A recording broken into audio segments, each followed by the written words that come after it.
It is no secret that the Mario fandom seems to be split amongst two 3D Mario games, in constant debate to see which is best. I know there's a lot of Galaxy fans out there, but you're taking the back seat today. We're talking about Mario 3D World and Super Mario Odyssey. Both of these games are the most recent released 3D Marios as well, with Super Mario 3D World releasing on the Wii U and Super Mario Odyssey on the first year of the Nintendo Switch. But the age-old question is, which one is better? I see this argument all the time of people trying to decide which Mario game has the most content, which one is the most fun to play. Well, one is single player and one is multiplayer. Well, I'm putting together all the factors and trying to decide definitively which Mario game is the better choice. Now, for the sake of this video, I will not be talking about Bowser's Fury. That is an additional side mode added to a remaster of the game for Nintendo Switch later on, and that is just going to kind of throw us off topic. No, we are simply talking about the core base game of Super Mario 3D World in comparison to Super Mario Odyssey. Real quick, before we dive into this debate, I want to thank you guys so much for tuning in today, and a lot of you guys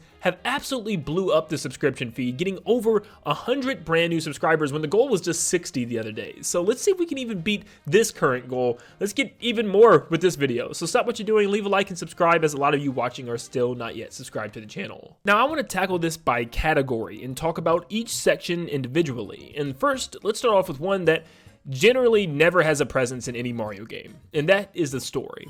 What is the story like in both of these games? Well, let's start off with Mario 3D World. The story is pretty simple. Mario and gang are walking outside the castle when one day Bowser comes out of a pipe with some type of fairy in a bottle, where then everybody jumps in and joins. They are then led to the Sprixie Kingdom, where the gang must go from world to world defeating castles and Bowser's minions in order to save each Sprixie from each world. Eventually they reach Bowser and they get to the very top of the tower in order to defeat him, and then that's pretty much it. Yeah, like I said, there's not really much story here at all. But what about Super Mario Odyssey? Is the story a little bit better?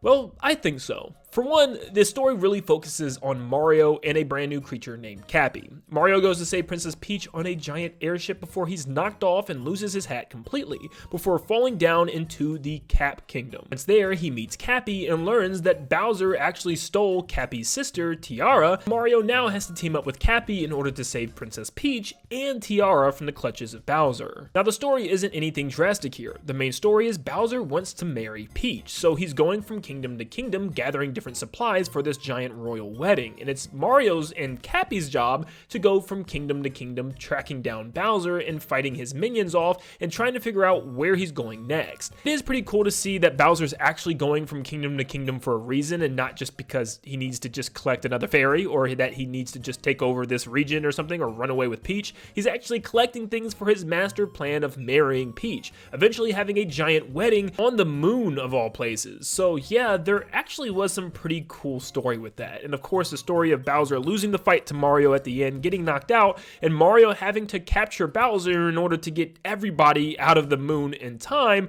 before everything detonated. It's actually, as far as Mario goes, a pretty decent story without really having to have any story at all, if you get what I'm saying. So as far as story, the first point is gonna have to go to Super Mario Odyssey.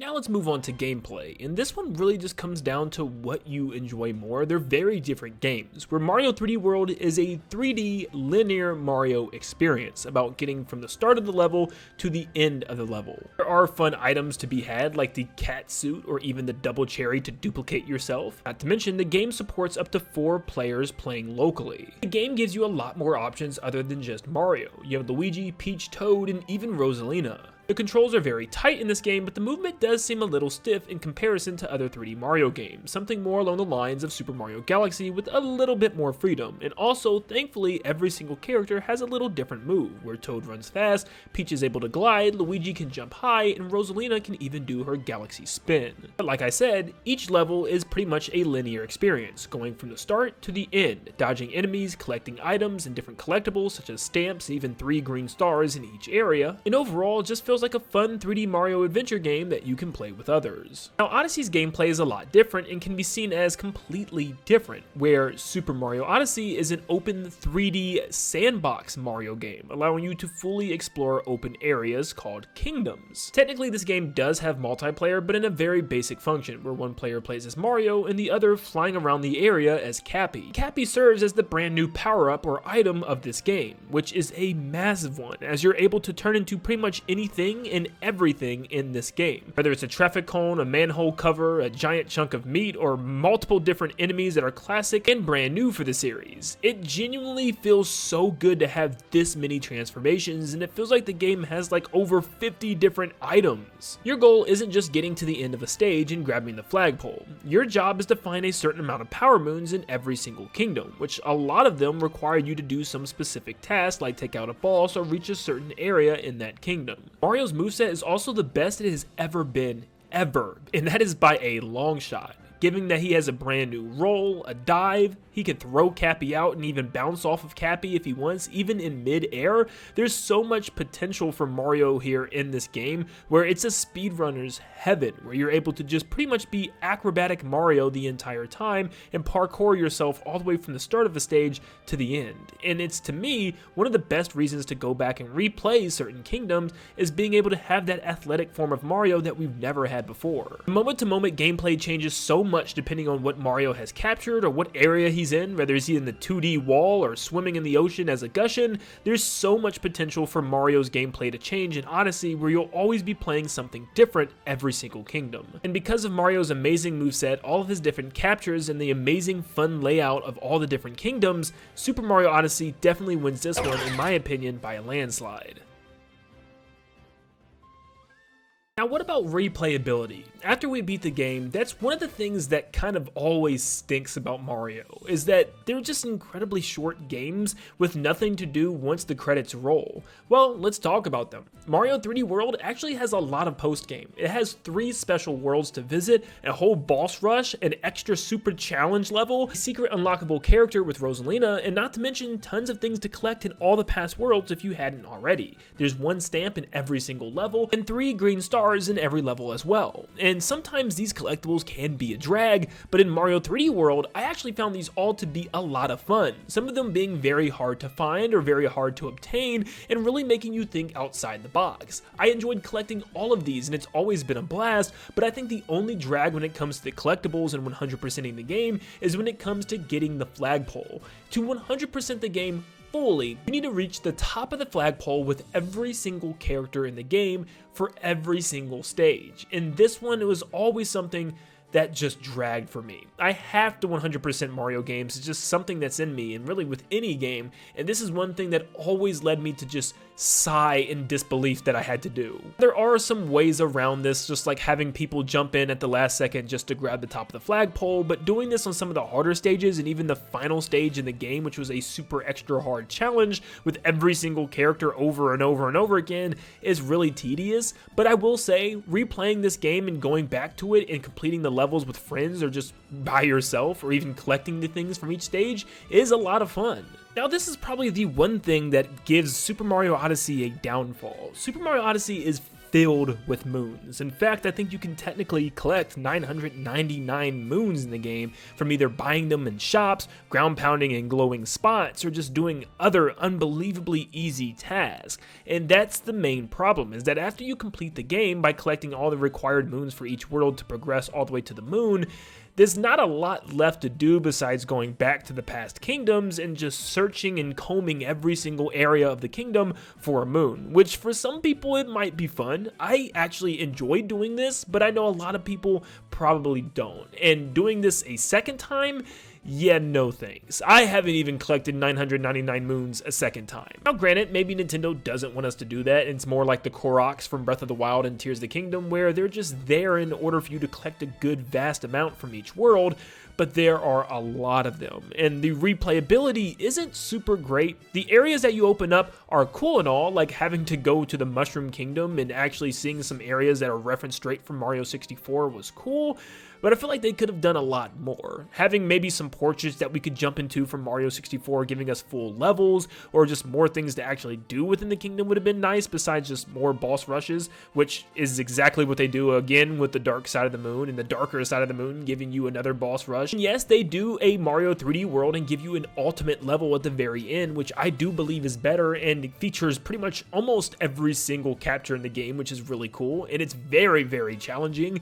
But even with that said, I think I'd rather go back and replay some of the levels of Mario 3D World again. Just knowing that there's only 3 collectible stars in each level and a stamp compared to hundreds and hundreds of moons that could be scattered absolutely anywhere. Not to mention the purple coins, which also kind of got on my nerves to a point, because you'd get to the very end and see that you've only collected 46 purple coins out of 50 in a world, and it's very tedious to go through every nook and cranny of every single inch of an entire kingdom, especially if it's a large one, trying to find those last 3 or last 4 purple coins. So for this reason, I'm going to have to give a point to Super Mario 3D World for the better replayability. Next up, I want to talk about boss battles, because I do feel like this is an important category. I feel like a lot of people look forward to boss battles in every video game, not to mention Mario games as well. Well, how are the boss battles within both of these games? 3D World's boss battles are pretty basic overall, and they're meant to be very easy and very easy to tackle with multiple players on a screen. There's giant weak spots, you hit them 3 times and they're gone. Their attacks are barely even noticeable, and there's really not a lot to them. I do enjoy the Bowser boss battles when he's in his car and you have to kick the soccer balls back, which is pretty interesting, but even the final boss of this game was pretty lackluster. Yeah, it was cool to see Bowser turn into a cat, but just simply making your way up a giant tower and hitting a POW block in order to defeat Bowser after all your work in the entire game just felt like a big miss to me. There was really nothing cinematic about these boss battles, and they can be beaten literally in 30 seconds to a minute with a lot of them. Not super impressed. Mario Odyssey's bosses were great. There were some weaker ones that definitely disappointed, but the fact that almost every single boss utilized a capture in some unique way was really, really cool. It wasn't just Mario running around a platform and then jumping on the weak spot 3 times. There's a situation where you have to capture a giant fist and crash it into the face of Knuckle Attack, which was so cool. Or when you had to turn into Sherm and start shooting in a first-person shooter style, firing bullets at a giant Mecha Wiggler on top of a giant city skyscraper. Like, what? Or even fighting a giant purple hyper-realistic dragon. I mean, this game was just full of crazy boss designs and ideas, and I absolutely loved them. And don't even get me started on the Mecha Brutal fight, which to me is one of the greatest fights in Mario history. The Pokio capture complements this boss fight perfectly to a degree that makes it so fun to replay. Now, the final boss was a rehashed version of the same Bowser fight that we already fought in the midpoint of this game, which was okay, but I really did enjoy the ending where we actually got to play as Bowser and exit the cave of the moon right on time as a playable Bowser in a 3D Mario game. I mean, that was just too good, and I don't think I need to go on any further. It's very clear that the bosses in Super Mario Odyssey are far superior than the bosses in Mario 3D World. And this is probably where you're going to have to end it, because if we throw in some extra points for some smaller categories, for instance like music, it's going to go to Super Mario Odyssey. Mario 3D World has some great songs, but man, Mario Odyssey songs are way too impactful. Like the first time we heard the Cascade Kingdom theme when starting the game and seeing that first reveal trailer. It's such a great song, and also Pauline's Jump Up Superstar, which just took over the world by storm.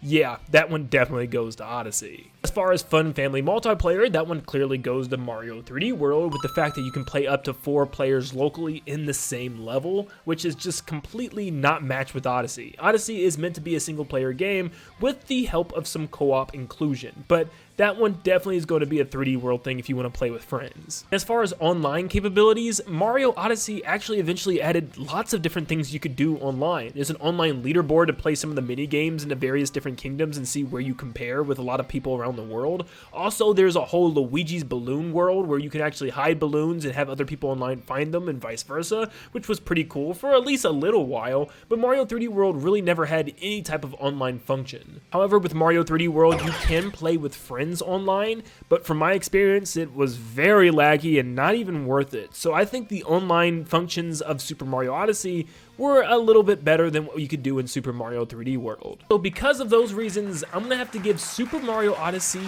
the win. Yes, Super Mario Odyssey is such a great game. I love both of these games dearly, and they both mean so much to me as I've been growing up with both of them in the recent years, and it's awesome to see how far both of them come to this day, and how great those games really were when they released. Mario 3D World is just an incredibly enjoyable experience from start to finish, but Mario Odyssey was an adventure. I guess you could say it was an odyssey. It was something that I just haven't experienced with the Mario game. It felt spectacular. It felt surreal. It felt like a big deal when it was shown off for the first time, and then the second time, and then eventually when it would come out. It just felt bigger and better than ever. Mario's amazing athletic moveset to the awesome capture abilities, and the super unique stylized kingdom designs, Super Mario Odyssey just reigns superior above almost every single 3D Mario game to date. But is it as good as Super Mario Galaxy? Well, that's a discussion for another video. But of course, guys, let me know in the comments down below if you agree or disagree with any of my points. And also, remember, I love both of these games, and I don't think we need to be just sticking to one side and saying, well, Odyssey is better, we don't never have to play 3D World again. Both of these games are great in their own right, and I think that's just the thing, is it's really hard to compare two games like this, where one game is very linear and the other game is very much open-ended. So both of these games do something different and bring something unique to the table in their own right, and I'm so glad that we have both of these to go back and revisit as we please. But thank you guys so much for tuning in, and like always, I'll see you all on the next one. See you guys.